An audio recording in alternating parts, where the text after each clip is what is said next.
أولو العزم من الرسل.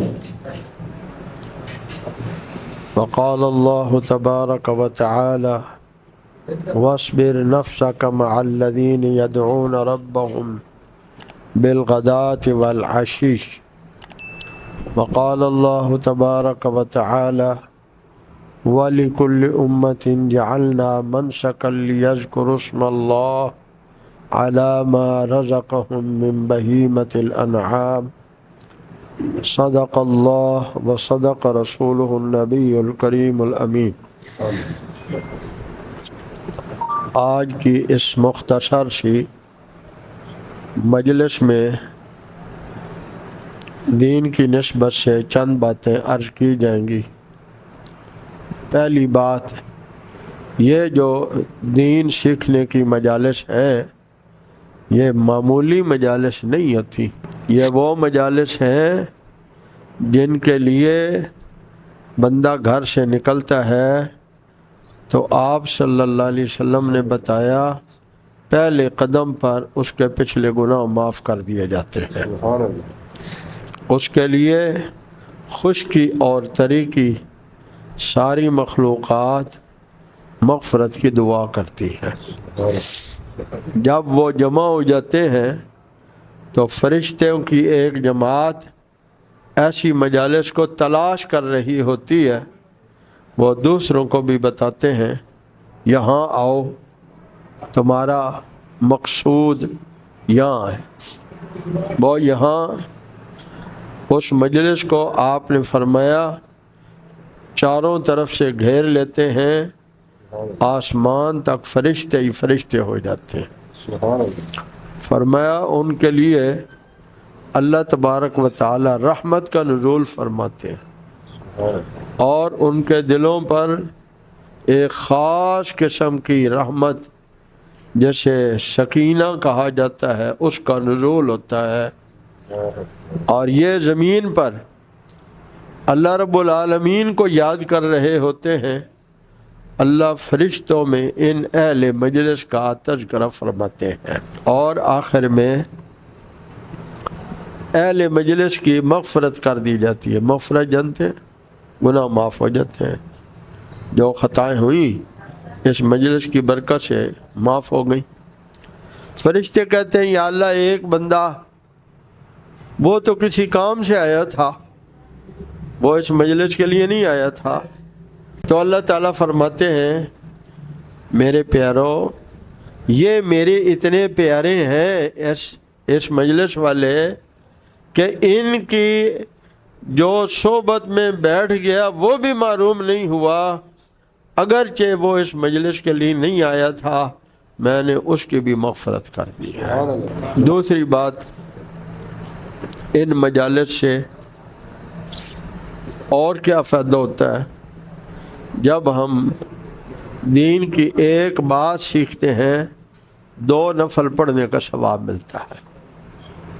دین کی ایک بات سیکھ لیتے ہیں 2 نفل پڑھنے کا ثواب ملتا ہے۔ ہم ڈھیر ساری باتیں انشاءاللہ سیکھیں گے تو انشاءاللہ العزیز ہر بات سیکھنے پر 2 نفل کا ثواب ملتا ہے۔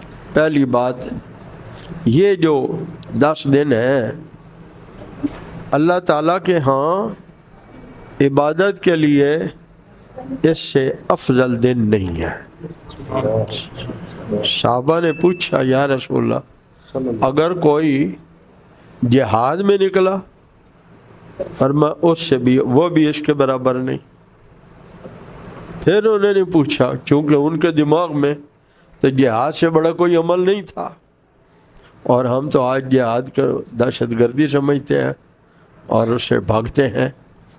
صحابہ کے دل میں اس کا ایک جذبہ، اور تو انہوں نے پھر پوچھا اللہ کے رسول کیا جہاد سے بھی افضل ہے؟ آپ نے فرمایا ہاں جہاد سے بھی افضل ہے۔ پھر فرمایا ہاں اگر کوئی بندہ اپنے مال اور جان سے جہاد کے لیے نکلا اور پھر وہ واپس نہیں آیا، یعنی وہیں شہید ہو گیا، مال بھی لگ گیا جان بھی لگ گئی، ہاں وہ افضل ہے۔ یہ ایک دن کا روزہ، پہلے 9 دن، ایک دن کا روزہ 1 سال کے روزوں کے برابر ہے۔ ایک دن کا روزہ 1 سال کے روزوں کے برابر ہے۔ اور آپ صلی اللہ علیہ وسلم نے فرمایا 9 ذی الحج، جس کو ہم حج کا دن کہتے ہیں، 9 ذی الحجہ کو یوم العرفہ کہتے ہیں، عرفہ کا دن، عرفات کا دن۔ اس دن حاجی وہاں حج کے لیے عرفات میں جمع ہوتے ہیں۔ اس دن ایک دن کا روزہ مجھے اللہ کی ذات سے امید ہے 1 سال کے پچھلے گناہ اور ایک اگلے سال کے گناہ معاف ہو جاتے ہیں۔ اللہ تعالی ہمیں اس کی توفیق بخشے۔ جتنے رکھے جا سکیں اتنے رکھ لیا جائے، نہیں تو 9 ذی الحجہ کا تو رکھ ہی لیا جائے۔ ایک رات کی عبادت شب قدر کی عبادت جیسی ہے، ایک رات کی عبادت شب قدر کی عبادت جیسی ہے۔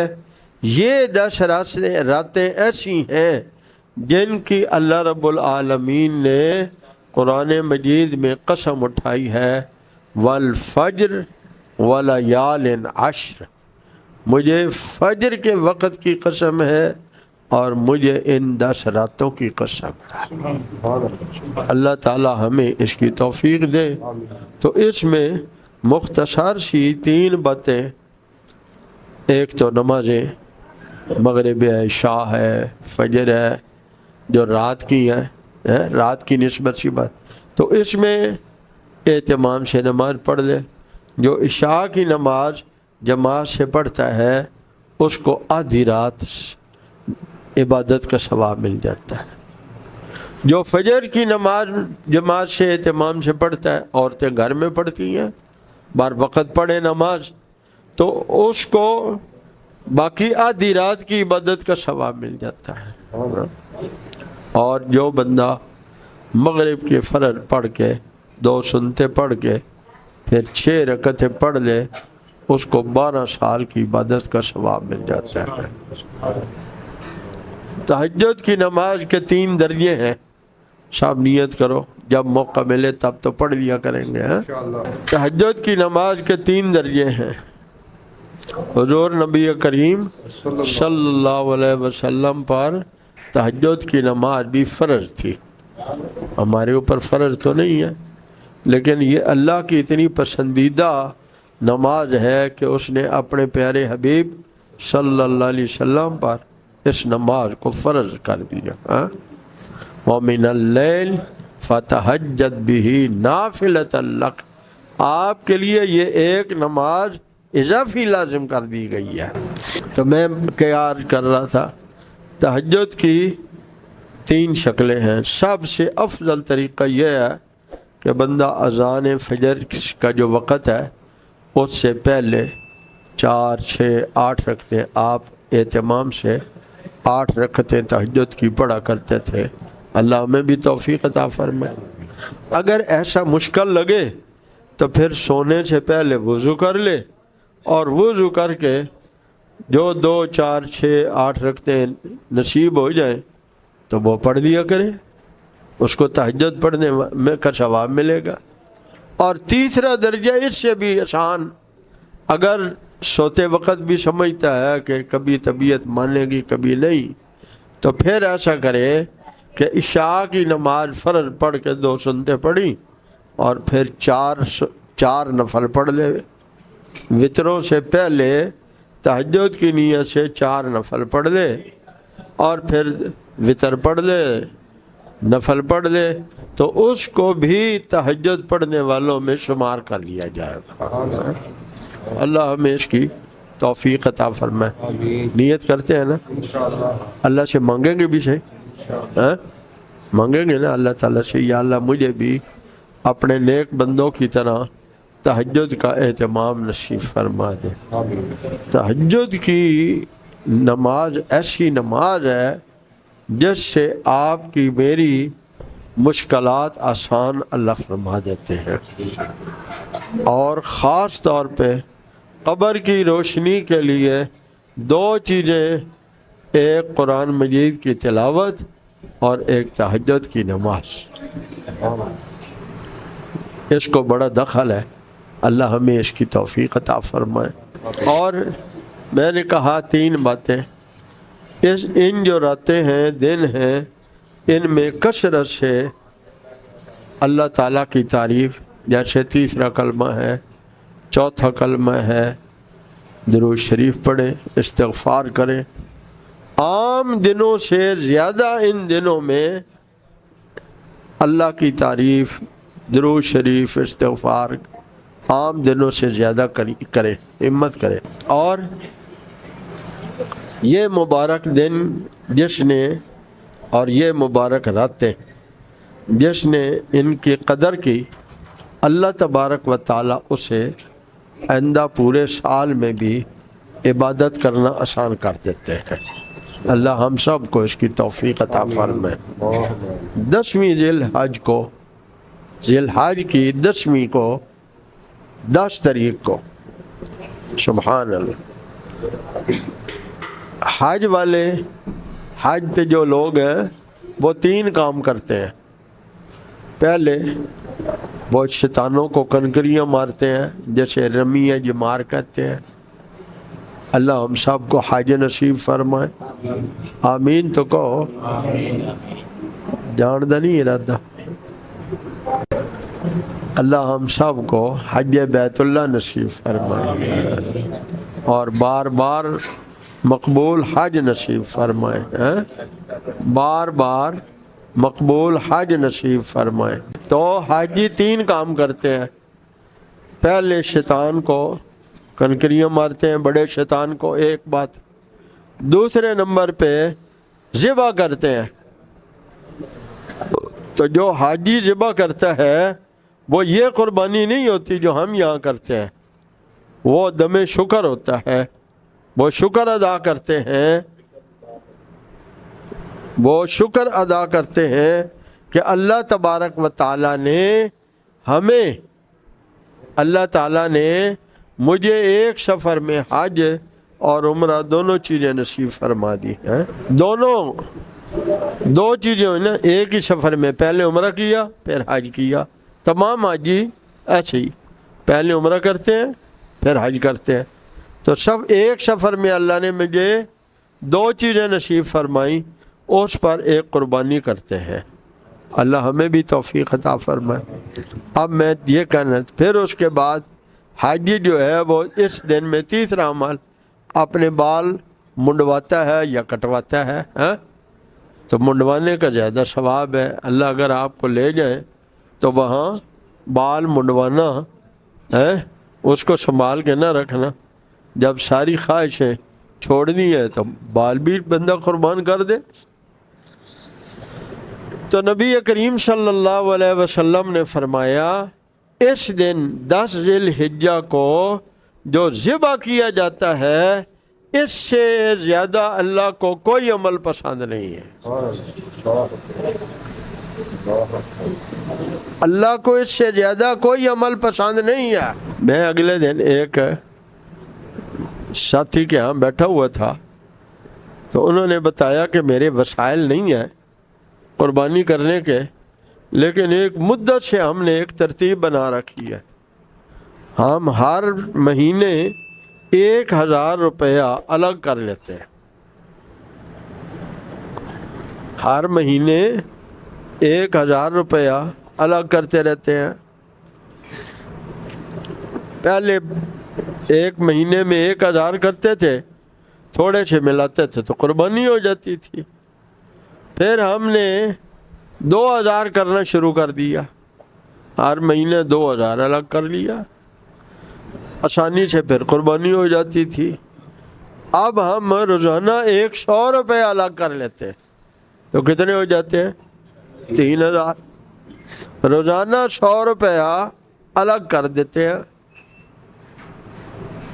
تو اب تھوڑے سے پیسے اور ملائیں تو قربانی آسان ہے۔ تو میرے پیارے، جس نے کرنا ہے نا کوئی کام، وہ اس کے لیے بڑے راستے نکال لیتا ہے، اور اللہ اس کو سمجھا بھی دیتے ہیں اور مدد بھی کرتے ہیں۔ جس نے نہیں کرنا، اس کے پاس وسائل بھی ہوں تو وہ نہیں کرے گا۔ اللہ تعالی ہمیں دین پر مال اور اپنا وقت، اپنی جان، اولاد لگانے کا جذبہ نصیب فرما دے۔ ہماری ساری سوچ، کبھی رات کو بیٹھ کے سوچا کرو، آج میں نے جتنی سوچ کی ہے، جتنی میں نے محنت کی ہے، وہ مرنے سے پہلے کی ہے یا مرنے کے بعد کی بھی کوئی محنت سوچ کی ہے؟ روز 5 منٹ بیٹھ کے سوچیں گے نا انشاءاللہ، سوچیں گے نا انشاءاللہ، کہو انشاءاللہ۔ تو قربانی کے بارے میں 3-4 باتیں۔ پہلی بات، اللہ اکبر، کہ اس سے اچھا عمل اس دن میں اور کوئی نہیں ہے، ذبح سے بڑا عمل کوئی نہیں ہے۔ صحابہ نے پوچھا اللہ کے نبی یہ کیا ہے قربانیاں جو ہم ایک ہی دن میں، بہت سارے لوگ اعتراض کرتے ہیں، لاکھوں جانور ایک دن میں ذبح کر دیتے ہیں۔ بھائی لاکھوں اور شادیاں ہوتی ہیں تو آپ کو کوئی تکلیف نہیں ہوتی، بس جب ایک وقت اللہ کے نبی صلی اللہ علیہ وسلم نے ایک عمل کا مقرر کیا ہے تو ہم اسی میں کریں گے نا، اسی وقت میں کریں گے، اسی دن میں کریں گے۔ کیوں؟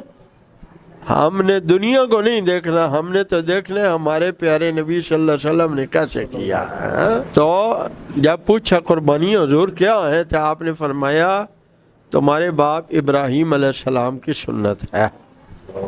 ہمیں کیا ملے گا؟ ہمیں کیا ملے گا؟ فرمایا ہر بال کے بدلے میں ایک نیکی ملے گی، ہر بال کے بدلے میں، جو اس جانور کے اوپر بال ہیں اس ہر بال کے بدلے میں ایک نیکی ملے گی۔ صحابہ نے پوچھا تو یہ جو اون ہے یہ تو بڑی باریک ہوتی ہے، فرمایا اون کے ہر ریشے کے بدلے میں بھی ایک نیکی ملے گی۔ وہ جو روئی ہے، اون ہے، اس کا ہر ریشہ باریک اس کے بدلے میں بھی ایک نیکی ملے گی۔ اب اللہ کے نبی صلی اللہ علیہ وسلم کے دل میں قربانی کی کتنی عظمت تھی اور امت کے ساتھ کتنی محبت تھی، یہ 2 باتیں بھی سن لو۔ اللہ کے پیارے حبیب صلی اللہ علیہ وسلم کا آپ نے سنا ہوگا کہ حضور کے گھر میں کئی روز چولہا نہیں جلتا تھا، سنا ہے نا؟ آپ کے ہاں آ گیا مہمان، آپ نے 9 گھروں میں پتہ کرایا تو ہر گھر سے جواب ملا کہ پانی کے سوا کچھ نہیں گھر میں۔ آپ نے اعلان کیا اللہ کے رسول کے مہمان کی کون مہمان نوازی کرتا ہے؟ تو وہ ایک صحابی لے گئے اور اپنی بیوی سے پوچھا، اس نے کہا بچوں کے لیے ہے، میرے اور تمہارے لیے بھی کچھ نہیں ہے۔ تو وہ بیوی بھی ایمان والی تھی، بندہ بھی ایمان والا تھا۔ مرد نے بیوی سے کہا بچوں کو بہلا کر سلا دو اور اللہ کے رسول کو مہمان کو کھانا کھلا دیں۔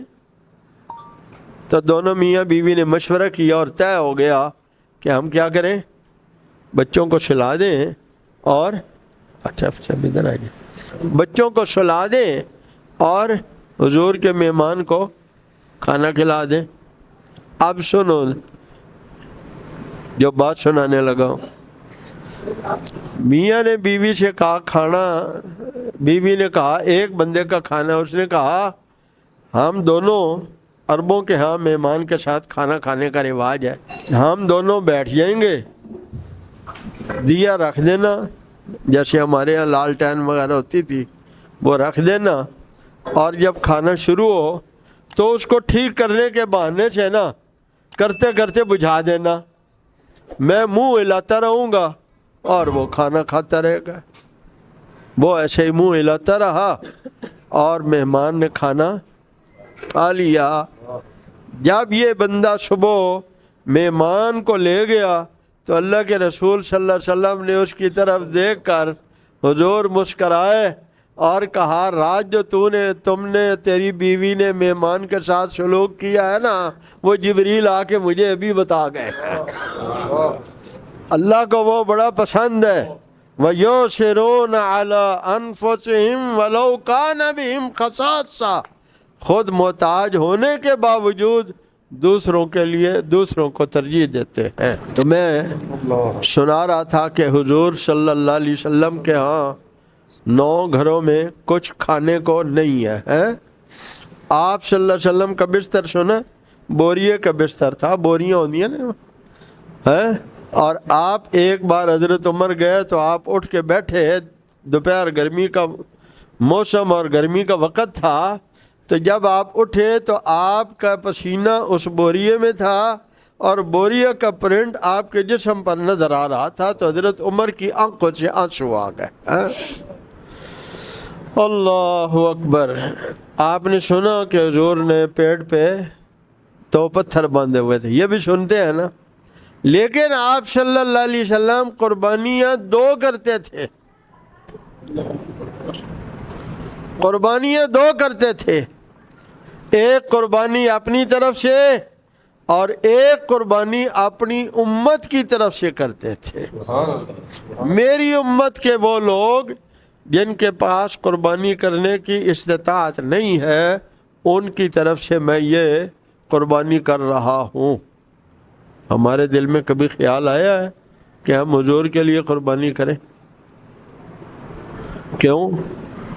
ہمیں اپنے نبی صلی اللہ علیہ وسلم سے وہ محبت نہیں ہے جو حضور کو ہم سے محبت ہے. اللہ ہمیں بھی اس محبت کا کچھ حصہ نصیب فرمائے. ایسے لوگ ہیں جو صرف ایک حصہ نہیں، پورا جانور نبی کریم صلی اللہ علیہ وسلم کی طرف سے وہ قربانی کرتے ہیں. اور قربانی کا عمل حضور کو کتنا پسند تھا، ذرا توجہ کرو. آپ نے جو ایک ہی حج کیا آپ نے، اور اس کے 3 ماہ بعد اس دار فانی سے آپ رحلت فرما گئے. نبی کریم صلی اللہ علیہ وآلہ وسلم نے جب حج کیا تو حضور نے 100 اونٹ قربانی دی. سبحان اللہ. کتنے اونٹ ہے؟ 100. دینا تو بہت دور کی بات ہے، ذرا کہہ کے سناؤ کتنے اونٹ کی حضور نے؟ 100 اونٹ. اور اگلی بات سنو، پیغمبر علیہ الصلوۃ والسلام اونٹ کو جب کرتے ہیں تو اس کے پاؤں باندھتے ہیں، کرتے ہیں ایسے نا. ہمیں شرم آئے گی، ہمیں شرم آئے گی. حضور نبی کریم صلی اللہ علیہ وسلم اونٹوں کا گھٹنا نہیں باندھ رہے، بس نار کر رہے ہیں، اور اونٹ ایک نار کرواتا ہے تو دوسرا آگے خود بڑھتا ہے. پہلے مجھے ذبح کرے اللہ کے رسول. حضور کے ہاتھ سے ذبح ہونا چاہتا ہے. آج کا مسلمان تو اپنی تھوڑی سی خواہش بھی ذبح کرنے کے لیے تیار نہیں ہے.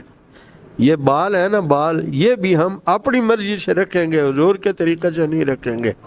داڑھی رکھنا تو تھوڑا سا مشکل کام لگتا ہے، لیکن بال تو رکھتے ہیں، لیکن رکھتے اپنی مرضی سے. نیت کرو کہ آئندہ کے لیے بال اگر رکھیں گے تو یہ چیر سیدھا نکالیں گے. کہو انشاءاللہ. سمجھ آ گئی ہے؟ حضور دائیں بائیں سے یہ انگریزی طریقہ ہے. اللہ کے نبی بال رکھتے تھے اور سیدھا چیر نکالتے تھے. سیدھی مانگ نکالتے تھے. اور آپ مانگ نکال کے اتنے آپ کے بال عادی ہو گئے تھے کہ آپ ذرا سارے ہلاتے تھے تو سیدھے 2 حصوں میں بال تقسیم ہو جاتے تھے. خیر میں عرض کر رہا تھا کہ پیغمبر علیہ الصلوۃ والسلام نے کتنے اونٹ 63 آپ نے اپنے ہاتھ مبارک سے ذبح کی ہے. اور پھر باقی صحابہ سے کہا یہ تم ذبح کر دو. امت کو سبق سکھایا کہ خرچ کرنے کی جگہ وہ نہیں ہے جہاں آپ خرچ کر رہے ہیں. حضور کے گھر کا کیا حال ہے پتہ ہے؟ آپ تشریف لے آئے، آپ تو دیہات میں رہتے ہیں، آپ کو بات آسانی سے سمجھ آئے گی، شہر والوں کو سہولت سے نہیں سمجھ آئے گی. آپ تشریف لے آئے تو آپ نے اپنی بیوی حضرت عائشہ کو آواز دی، عائشہ، انہوں نے کہا جی آ رہی ہوں۔ تھوڑی دیر لگی تو پھر اب وہ اسی طرح آ گئی۔ تو کیا کر رہی تھی اندر؟ کیا کر رہی تھی؟ کہا وہ جو دیوار ہے اس کے اوپر یہ لپائی ہوئی تھی۔ لپائی تو آپ نے تو دیکھی ہوئی ہے نا، لپائی جو وہ اتر گئی تھی تو میں وہ لپائی کر رہی تھی۔ لپائی آپ کو پتہ ہے نا، جب وقت گزرتا ہے تو اتر جاتی ہے، میں لپائی کر رہی تھی۔ آپ نے فرمایا چھوڑ عائشہ، ہم نے کوئی یہیں رہنا ہے، ہم نے کوئی یہیں رہنا ہے۔ امت کو سمجھایا خرچ کرنے کی جگہ مکان نہیں ہے، خرچ کرنے کی جگہ شادیاں نہیں ہے۔ حضرت فاطمہ کی شادی پر حضور نے خرچ کیا ہی کچھ نہیں۔ حضرت علی سے کہا کہ بھئی شادی تیری ہونی تو خرچ کر، امت کو سبق سکھایا۔ آپ نے حضرت علی سے کچھ لیا نہیں ہے کہ بھئی برات آنی ہے تو پیسے، نہ کوئی برات کا تصور ہی کوئی نہیں ہے۔ حضرت علی کی برات کوئی نہیں آئی، مسجد نبوی میں نکاح ہوا ہے، حضور نے انصار کی کچھ عورتوں کو کہا جاؤ فاطمہ کو چھوڑ کے آؤ۔